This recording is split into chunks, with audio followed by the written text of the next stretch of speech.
인사합시다. 안녕하세요. 안녕하세요.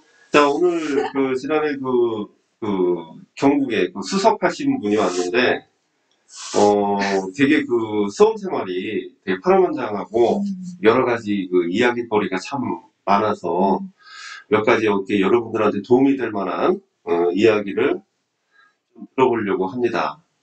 그래서 이게 먼 데서 일부 이렇게 왔었는데, 어, 우선 제 수업을 들었었고, 우선은 공부를 되게 열심히 했었어요.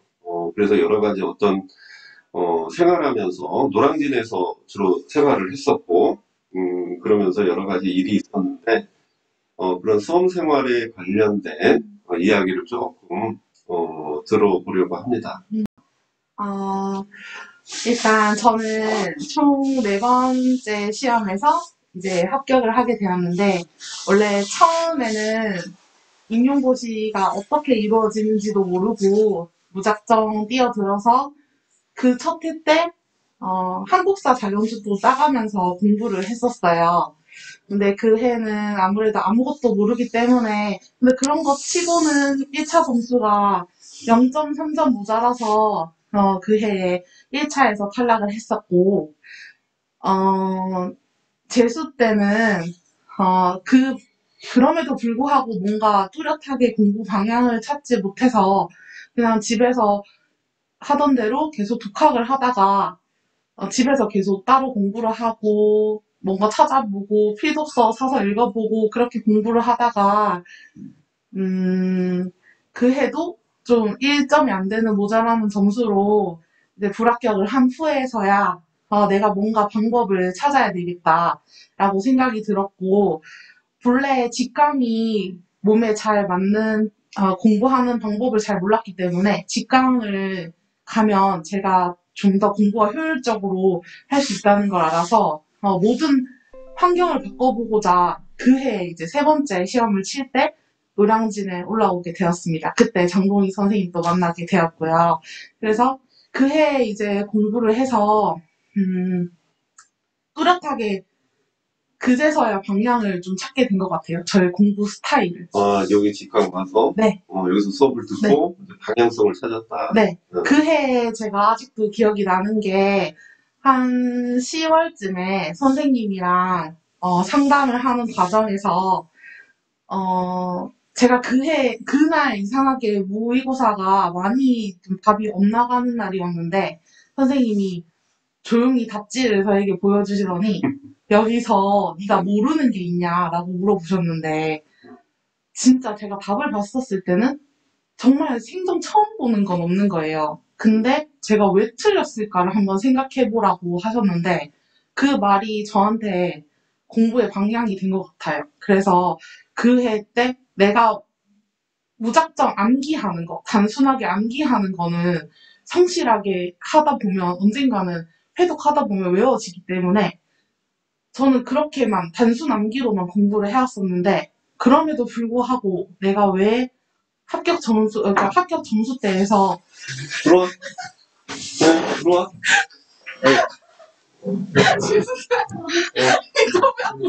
여기.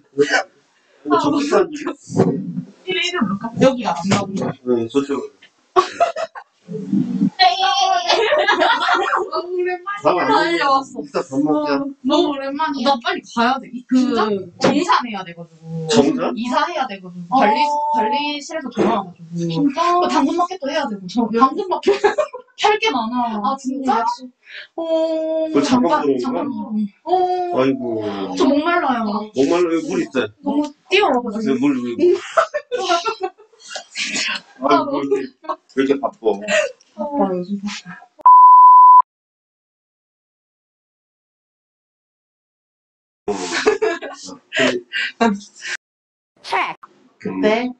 그때 같이 스터디를 하던 선생님이 장동희 선생님을 들어서 제가 부족한 점이 특히 미교론이 많이 좀 약한 아까 왔던 분이었죠? 네네.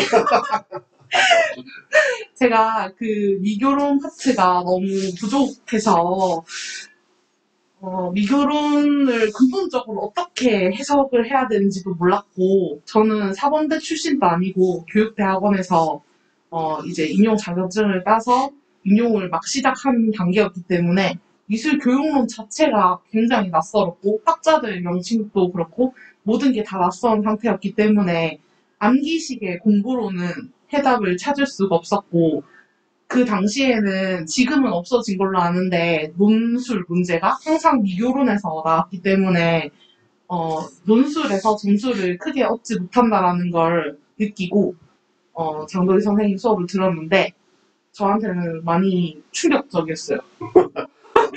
처음에 갔는데 미술교육론 같은 경우는 특히 교육과정은 그냥 외우라 하고 찝어주는 게 전부인데 선생님께서는 그 문장 하나하나를 현 교육 세태에 맞춰서 해설을 해주시다 보니 그와 관련해서 눈이 좀 트였고, 아, 이런 점 때문에 지금 인용 문제가 이렇게 나오고 있구나. 그리고 또 교육학 공부하는데도 그 지금의 트렌드를 읽을 줄 알게 되니까, 아, 이런 점에서 교육학 문제도 나올 수 있겠다라고 생각이 들었던 것 같아요. 그 안목을 좀 기를 수가 있었고, 특히 삼수하던 해에 선생님이랑 시험 한 달 전쯤에 제가 문풀을 풀었는데 그날 점수가 잘 안 나왔었어요. 근데 이게 왜 점수가 안 나왔을지에 대해서 고민하지 않고 그때까지도 그냥 제 암기가 부족하다라고 생각을 했었었는데 선생님께서 저한테 해답지를 주면서 여기서 네가 처음 보는 게 있느냐라고 하셨는데 제가 그걸 보니까 진짜 처음 보는 내용이 없는 거예요. 근데 제가 문풀을 많이 틀렸던 데는 내가 답을 유추해 나가는 과정에서 문제가 있었구나라고 깨닫게 되었던 것 같아요. 선생님이 하신 그 말씀 하나로. 그래서 제가 그날 집에 가서 암기하는 것에 되게 급급해하고 그냥 외우는 것에 되게 집착했었는데 그날 이제 독서실에 가서 기출을 보면서 그냥 답 안 보고 기출만 보면서 내가 왜 이 문제를 틀렸고 그리고 이 문제를 어떻게 접근해 나가야 되고 그래서 이 문제에서 답으로 적어야 되는 것이 무엇인지 그거를 더 중점적으로 보았고 그게 저한테 그리고 또 요즘应用 트렌드에 맞는 기출 경향이어서 그때 처음으로 컷에서 8점 정도, 8점 이상으로 제가 늘려서 지역에서 1차 합격을 했었어요. 함수 때. 근데 이제 또 거기서 제가 또 사연이 많습니다. 그래서 제가 그 해 제가 지금 붙은 경북 지역에는 TO가 0명인 해여서 제가 그때는 다른 지역에 지원을 했었었는데 그 지역 2차 실기를 특히 전혀 하지 않은 상태에서 그냥 TO가 많아서 그 지역을 무작정 지원을 하고 1차 컷을 8점 이상 늘렸었는데 뭔가가 그냥 다 안 맞았던 것 같아요. 지금 생각해보면. 그 2차에서 왜 떨어졌는지는 지금도 제가 그 이유를 모르는 상태였기 때문에 당시에는 너무 답답하고 네, 많이 답답했지. 네, 한 5, 6월까지도 선생님이랑 계속 상담을 하면서 제가 뭐 때문에 떨어졌을까요? 이런 1차원적인 질문에만 되게 집착하고 그랬었었는데 그래도 멀리 보면 그 해의 경험이 있어서 그 마지막 해 제가 합격하던 해에 큰 점수를 늘리고 2차에서 더 점수를 늘리고 합격을 할 수 있었던 것 같아요. 그래서 그 해 지금 분명히 이 영상을 보시는 분들 중에서도 저는 1차 합격도 아까운 점수로 떨어져 보고 최종에서도 탈락을 해봤지만 진짜 퇴탈에서 떨어지는 건 진짜 깜깜한 터널 속에 혼자 있는 기분? 그러니까 그 상태로 1년을 보내야 되고 11월에도 11월에는 오히려 내가 1차에도 합격할 수 있을까? 작년처럼 점수를 늘릴 수 있을까라는 의문 속에서 계속 공부를 했었어요. 그래서 너무 답답한 부분이 많았는데 선생님께서 너무 큰 위로가 돼주셨고 또 그 해도 사실 제가 친 지역이 그렇게 티오가 많지 않아가지고, 처음에 두 명을 뽑았었는데, 마지막 최종 티오 때 6명으로 늘어나서 제가, 그때는 또 이제 다른 지역을 준비한다고 이제 실기까지 학원을 10월까지 다니는 상황이었는데, 지역을 또 바꾸게 되니까 사실 선뜻 쉬운 티오는 아니잖아요, 6명이. 근데 정말 저희 부모님을 비롯한 친구들도 다 저한테 확신을 안 주고 나 스스로도 되게 의심하고 내가 합격할 수 있을까라는 생각이 많았는데 선생님께서 저한테 너 정도면 지원해도 된다라고 말씀해 주셔가지고 그냥 믿고 그 지역에 너가 가고 싶은 지역에 지원을 해라, 소신 지원해라라고 말씀을 해주셔서 그 한마디가 저한테 너무 큰 힘이 됐고 내가 떨어져도 여기를 지원해서 떨어져도 후회하지 않아야 되겠다. 그만큼 내가 열심히 해야 되겠다라는 동기가 있어서 제가 바로 지원을 했어요. 그래서 지금 합격을 하게 됐고 그런 점에서 마지막 회 때는 좀 더 문제를 봤을 때 문제에 접근하는 방법에 대해서 더 많이 생각했던 것 같아요. 네. 제가 3수 때보다 4수 때, 3수, 4수 사실 그렇게 많이 공부량이 차이가 안 나거든요. 뭔가 내용을 더 많이 늘렸을 거라고 생각하지만 그렇게 늘리지 않았어요. 결국 가지고 있는 걸 좀 더 보고 좀 더 외운 건데 암기를 해서 합격을 했다기보다는 그 문제를 읽어내는 그 안목 때문에 좀 더 답에 접근할 수 있었던 것 같아요. 그게 전 되게 중요한 포인트라 생각하고. 왜냐면 이해를 했어. 네네. 그게 가능해도. 무조건 네. 암기, 요즘은, 네. 간략하게 요약한 거를 암기하는 방식을 위주로 좀 많이 공부를 하는 게 있는데, 그게 분명 한계점이 있다라는 네. 저도 암기를 게으르지 않고 항상 매일 열심히 진짜 하루도 일주일 중에 쉬는 날 없이 매일 공부를 했었었는데 그러다 보면 사실 암기는 되는데 그럼에도 불구하고 내가 왜 점수가 나오지 않을까에 대한 해답은 결국에 이 내용을 암기보다 이해를 하고 있었기 때문이 아닐까. 그래서 그 문제가 요하는 바, 그리고 이 문제가 왜 나왔는지에 대해서 넓게 바라보고 쓰다 보니 답에 더 근접할 수 있었던 것 같아요. 이게 네. 중요한 부분. 네. 요즘 갈수록 그런 추세가 나오기 때문에. 네, 맞아요. 그러니까 공부를 편하게, 그러니까 좋은 방법으로 하는 건 좋지만 편하게 하려고 보면은 네. 그 효과성이 떨어진다고 보시면 돼요. 맞아요. 그래서 이해가 상당히 중요해요.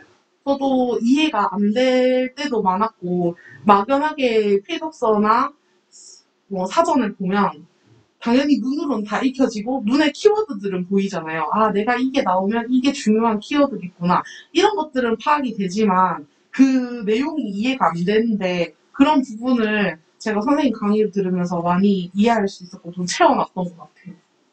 그게 되게 큰 자산이 되었고 실제로 현직에 와서도 교육 과정을 읽을 수 있다 보니까 그 트렌드에 맞춰서 애들 수업도 할 수 있고 수업 계획을 짤 때도 내가 애들한테 가르쳐야 될 게 무엇인지를 배워놔서 그게 진짜 큰 힘이 되는 것 같아요. 수업에서. 실제 교육과정은 실제 가서 수업을 해야 되는 방향성이기 때문에 어차피 해야 되는 건 맞아요.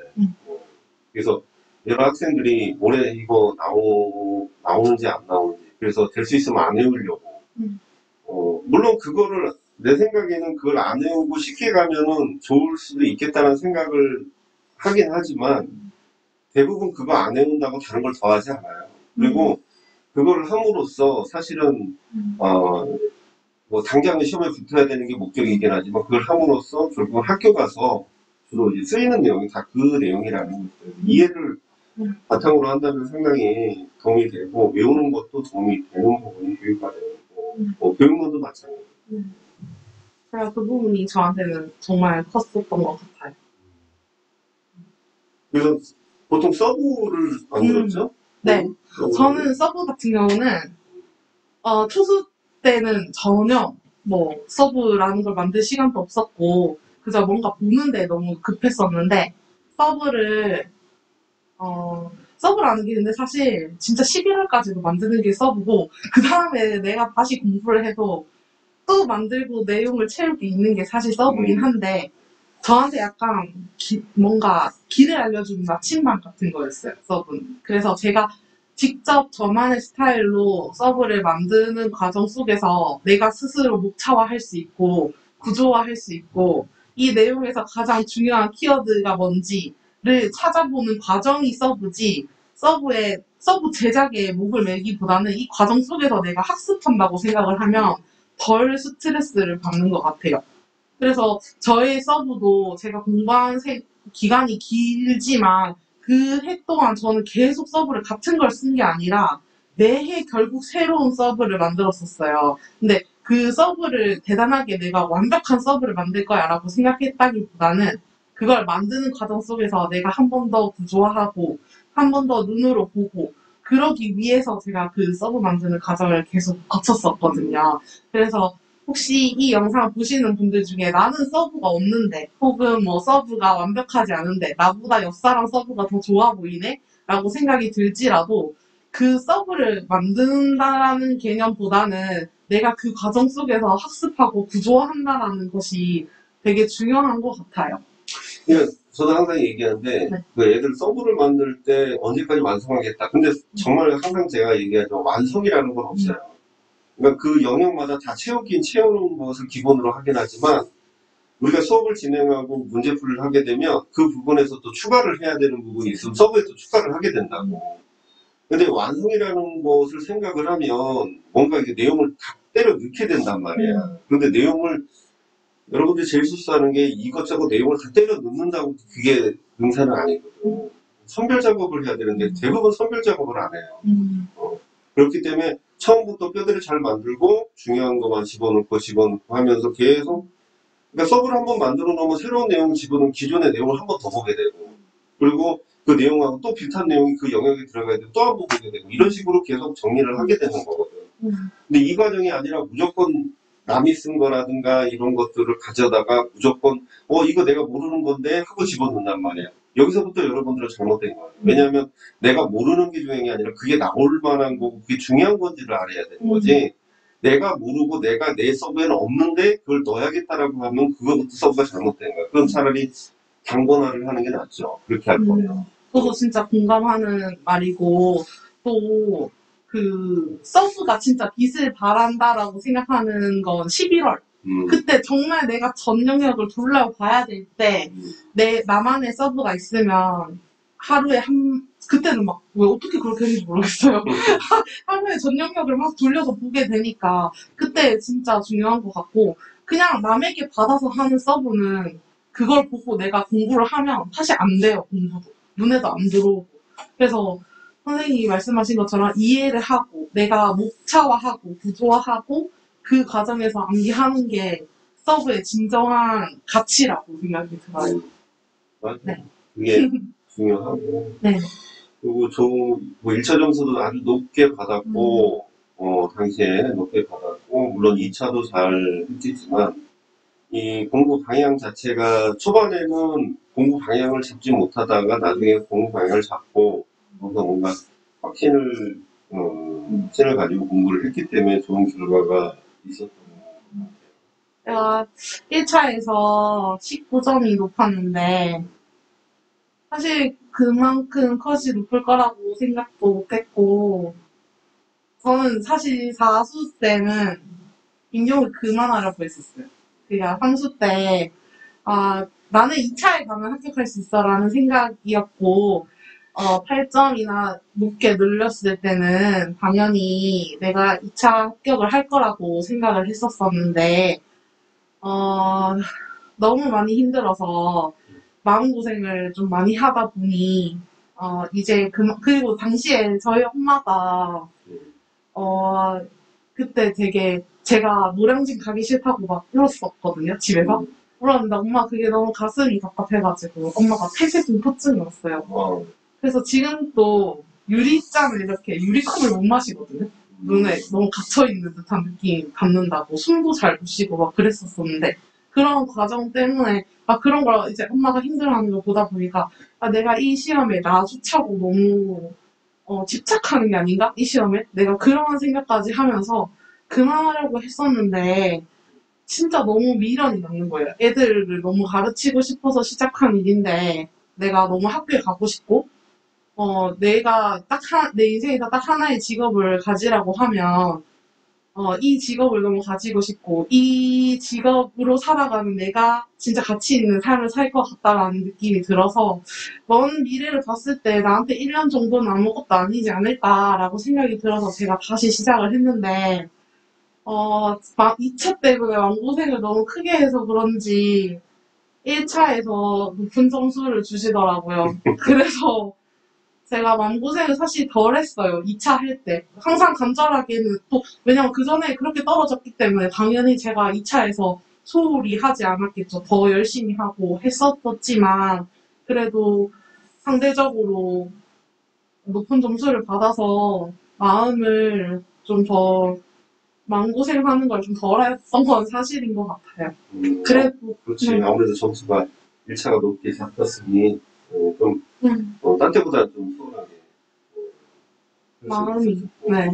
그리고 선생님이랑 제가 2차도 이제 계속 이어서 했었었는데, 당연히 제가 게으르게 하지 않고, 또 나한테 이런 기회가 오지 않을 거라고 생각했고, 또 다시 놓치고 싶지 않은 마음이 너무 커가지고, 거기서도 한 5점 정도를 늘렸거든요. 그래서 23점대로 합격을 해서, 원하는 지역에, 전 도지역에 있기 때문에, 원하는 지역에 발령을 받아서 근무를 하고 있다는 점이 그래도 가장 좋은 점인 것 같아요.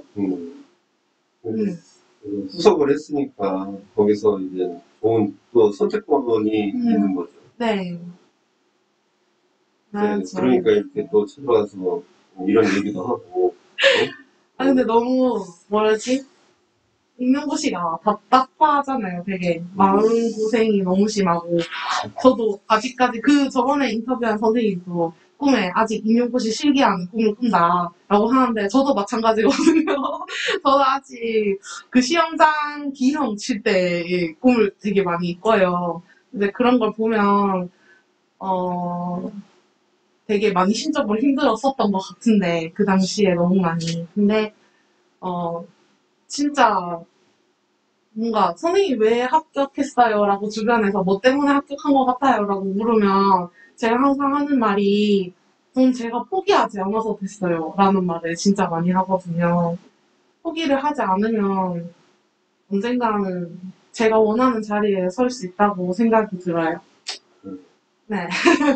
과정이 많이 힘들고, 그랬어도 포기하지 않고, 네. 대신에 자기 방법과, 자기가 회원고에 대한 문제점을 제대로 파악을 하고, 방향을 잘 잡아서 다시 도전을 하는 게 중요한 거지, 그냥 무조건 하던 방식, 뭐 이대로 그냥 바꾸지 않고 계속 한다는 것 자체가 그 문제가 있을 수 있어요. 그래서 좀 지혜롭게 잘 생각을 해서 본인이 판단하기 어려우면 상담을 받거나 그래서 문제점을 파악을 하고 뭐 장소라든가 뭐 이런 것도 되게 중요하거든요.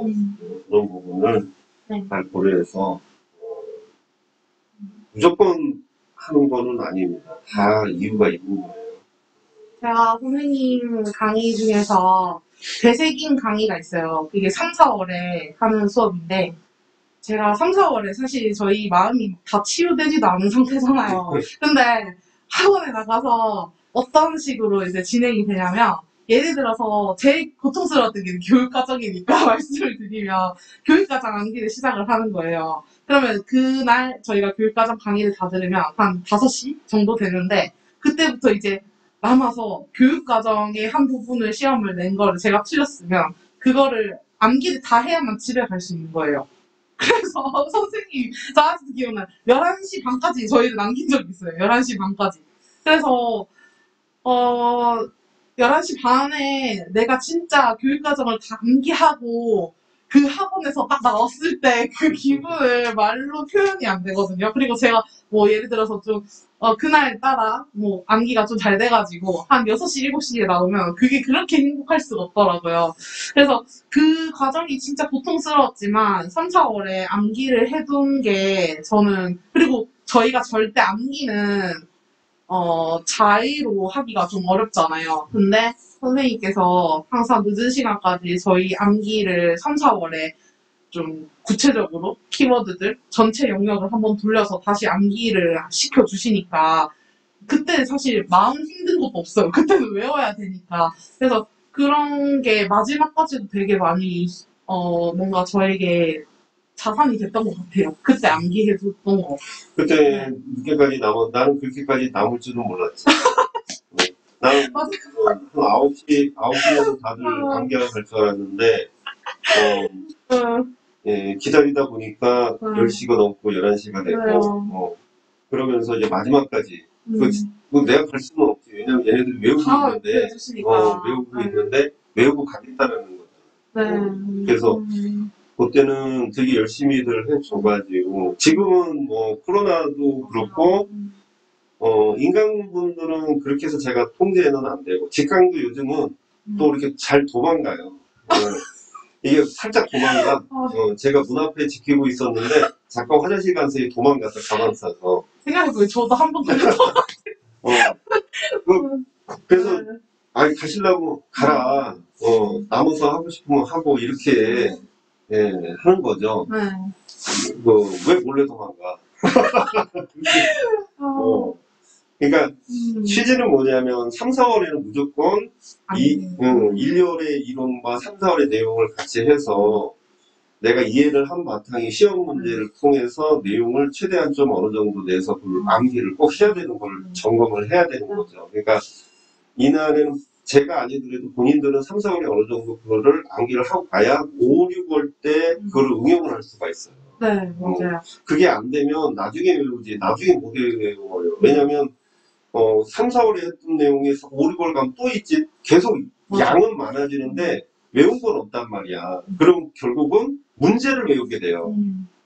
그럼 이해를 못하고 문제를 외우고 가게 되는 거야. 그럼 결과는 뻔한 거라고. 그리고 그렇게 해도 되는 애들이 있지. 근데 여러분들 그걸 아셔야 돼. 그 사람이 그렇게만 한 것 같아도 그렇게 하고 또 다른 것을 이해를 하는 방향으로 나름대로 공부를 하는 방향을 선택을 했어요. 그러니까 외형적인 것만 보고, 그러니까 남이 이렇게 해서 이것만 외우고 가던데, 예를 들면은 뭐, 이 문제만 풀고 가면은 합격하던데, 이게 제일 잘못된 생각이에요. 저도 문풀만 보고 문풀 답만 외우고 암기한 적이 있거든요. 근데 크게 제 점수에 도움이 되는 방향은 아니었던 것 같아요. 그래서 진짜 제가 이해를 하고 문제 푸는 게 가장 정확했고, 그리고 선생님 수업 중에 필독서 수업이 있거든요. 근데 필독서를 제가 정말 많이 잡아봤어요. 왜냐면 뭐 너무 아쉬운 마음에 조금이라도 뭔가 더 보면 내가 점수를 더 올릴 수 있지 않을까라는 욕심에 정말 시중에 파는 웬만한 필독서들과 유명한 필독서들을 사서 제가 읽었었는데 저 혼자로 읽을 때는 문제에 접근하는 방법을 전혀 모르는 상태에서 그저 책으로 읽고 있고, 와, 이 단어 좀 신선한데? 요거 시험에 나오면 어떻게 되는 거지? 라는 생각이 그런 단어들을 습득하고 계속 정보 모으기에만 급급했던 것 같아요, 그때. 근데 선생님 수업을 통해서 제가 문풀을 필독서 수업을 접하면 방향성을 이야기를 해주시기 때문에 어떠한 방향에서 필독서를 보는 방법이랄까? 그런 것들을 알려주시고, 2달 동안 제가 그 필독서를 봐준 게 있기 때문에 나중에 문풀을 할 때도 도움이 많이 되고요. 또 결국에 크게 보면 임용고시 문제 자체가 필독서, 교과서에서 나오잖아요. 그러니까 필독서를 절대 또 무시할 수 없거든요. 저희 입장으로는. 그리고 또 실제로도 이번에 제가 오기 전에 올해 나온 문제를 봤거든요. 그 기출 문제를 봤는데 상긴이라는 단어 같은 경우도 저 선생님 수업을 통해서 필독서에서 봤던 단어예요. 그래서 저는 그걸 보고 이거 상기인데 라고 알았던 게 그때 필독서에서 선생님이 알려주셨고 그리고 이 문제가 왜 나올 수 있는지에 대해서도 항상 설명을 해주시거든요. 이 새로운 매체에 대한 관심이 많기 때문에 이런 단어는 알아두는 게 좋다. 이런 설명을 이제 붙여주시기 때문에 제가 무작정 어떤 단어나 정보를 습득하려고 필독서를 읽는 게 아니라 문제의 방향을 생각해서 공부를 할 수 있다라는 점에서도 필독서 수업이 저한테 도움이 많이 됐던 것 같아요. 그러니까 필독서 자체가 어려워요. 그러니까 어려우니까 저도 수업을 하는 건데 네, 어렵다고 해서 그거를 이제 뭐 보니까 이제 어려우니까 이제 그걸 안 본단 말이에요. 근데 남들은 보니까 또 봐야 되는 건 또 많은 것 같고 그래서 좀 쉽게 하려고 하는데 요래 같은 경우는 좀 뭐 방향을 좀 다르게 해서 접근하긴 하지만 사실 필독서 자체는 예전에 이제 강의식으로 원본 자료를 그렇게 해서 해석을 해드리는 것이 제일 좋긴 해요. 근데 그게 양이 되게 방대하고 추린다고 해도 방대하고 그리고 여러분들 글 듣다 보면 그냥 완전히 그냥 원본 책이다 보니까 지루할 수도 있고 하지만 정말 그게 좀 호불호가 갈리긴 해요. 그래서 이제 문제풀이를 하고 그 다음에 원본을 보는 방식을 좀 어렵지 않게 가려고 하긴 하는데 네, 필독서는 정말 중요하죠. 그래서 뭐 수업을 안 듣더라도 본인들이 몇 가지 필독서를 섭렵해서 볼 필요는 있는 것 같아요. 중요하기도 하고 결국은 시험은 필독서에서 나오니까 제가 조만간에 바빠서 못 올렸지만 요번 기출문제에서 필독서에서 어디서 나왔는가를 제가 조만간에 올려드릴 건데 그런 것만 봐도 근데 그런 거 봐도 또 중요한 걸 못 느끼는 사람도 있긴 하죠. 그런 거에 차이는 있겠지만 어쨌든 여러분들도 이제 그런 거를 미리 시간이 있을 때 좀 틈나는 대로 좀 보셔야 되는 것이 필독서다. 필독서는 진짜 중요하다고 생각해요. 그리고 기출도 저한테 많이 물어보시거든요. 근데 기출은 제가 아까 이야기를 할 때도 계속 기출 이야기를 했었지만 기출이 진짜 중요해요. 결국에 내가 풀어야 되는 것은 교육과정 평가원에서 내는 기출 문제잖아요. 그래서 미술이 워낙 양이 방대하다 보니까 이런 것도 미술이야? 이것도 나올 수 있을까? 하는 것들이 지금 나오잖아요. 그런 것도 사실 뿌리를 찾아보면 미술 기출의 객관식의 어떤 연관성을 가지고 결국 나오는 것들이거든요. 그리고 그냥 입장 바꿔서 생각을 해보면 제가 문제를 내야 되는 사람이라고 했을 때 뭔가 타당성을 가지고 있는 자료가 필요한데 그게 문제 내는 사람한테도 기출이 그 타당성이 되잖아요. 그러니까 결국에 기출을 모두가 참고를 하기 때문에 저도 제가 배우는 내용이 있고 뭔가 방향성을 잃었을 때 항상 기출을 봤어요. 그래서 기출이 굉장히 중요하고 기출이 근데 참 접근하기가 어렵긴 해요. 왜냐면 저희한테 주어지는 건 교육과정평가 자료실에 있는 그 기출 문제가 전부고 답은 없고 근데 또 내가 이걸 접근하는 방법은 모르고 하다 보니까 제가 선생님 수업을 통해서 제가 이런 방향성도 찾아가고 답도 이거 기출에서 이런 답도 알게 되고 또 요것과 연관해서 올해 나올 수 있는 것들이 뭔지 이런 시각을 가지게 된 게 전부 기반이 기출이거든요. 그래서 저는 기출을 꼭 봐야 한다고 생각을 해요. 중요하죠. 네, 너무 그거는 아침반이라고 생각해요. 내가 공부를 할 때 내가 너무 많은 양이 집착하고 있는 게 아닌가? 아니면 내가 초현실주의를 공부를 하고 있는데 초현실주의를 어디까지 봐야 될까? 라는 게 의문이 분명히 생기거든요. 그러면 그때 기출을 해서 초현실주의를 어디까지 다뤘는지 어떤 작가를 어느 수준에서까지 다뤘는지를 보면 제가 어디까지 공부할 수 있는지를 좀 힌트를 얻게 되거든요. 그래서 저는 기출 보는 게 굉장히 중요한 거라고 생각이 들어요. 그렇죠. 기출 정말 중요하고 기출이 중요한데 기출을 봐야 된다고만 알지 어떻게 봐야 될지는 모르잖아요. 그러니까 그런 부분 같은 경우는 우리가 이제 사실 답도 알아야 되겠지만 답보다 더 중요한 거는 그 기출 문제에서 무엇을 물어보는가가 중요해요. 왜 르네상스가 문제가 나왔으면 르네상스에서 주로 기법이 나왔는지 기법을 물어보고 있는지 그 다음에 배경을 물어보고 있는지, 이런 것들이 중요하죠. 그래서 그것이 결국 기법을 물어보고, 배경을 물어보고, 작가의 어떤 내용에 대해서 물어봤다면, 그 기준으로 중요하게 봐야 되는 거예요. 그럼 그 기준이 바로크에서도 갈 수도 있고, 그리고 그 시기별로 또 배경이 더 중요한 경우도 있고, 이게 맥락인데, 이 맥락이 계속 중요하게 작용을 하는데도 불구하고 단편적으로 자꾸 요약으로 이제 접근을 한다라는 것은 이게 약간 시대를 거스르는 거니까 그걸 잘 한번 생각을 해 봐야 되는 거예요. 그래서 그걸 모르겠으면 기출을 한번 뭘 물어보고 있는지를 먼저 보는 것이 제일 중요한 거예요. 네. 그래서 그렇게 생각을 하고, 그런 부분들이 이게 굉장히 중요한 것 같아요. 맥락주의니까. 지금 현재는 맥락주의고 포스트 모던 시대니까.